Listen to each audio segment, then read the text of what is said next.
మనం దేహంతో ఉన్నంత వరకే ఎవరి గురించైనా మరణ వార్త వినగానే బాధపడటం, ఆవేదన చెందటం జరుగుతుంది.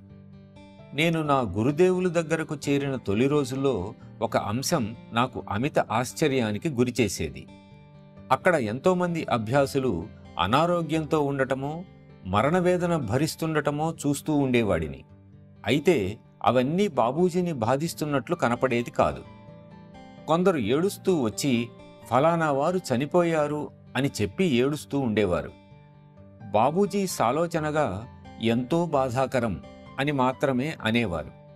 మరి ఆయన్ని మనం కరుణామయులు అని అంటాం, కానీ ఆయన కంట్లోంచి చుక్క నీరు కూడా వచ్చేది కాదేమిటా అనుకునేవాడిని.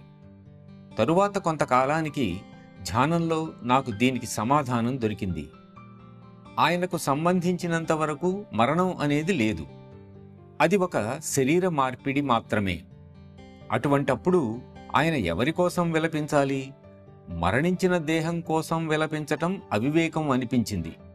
మనం కూడా ఇటువంటి అలౌకికమైన స్థితికి ఎదగాలి.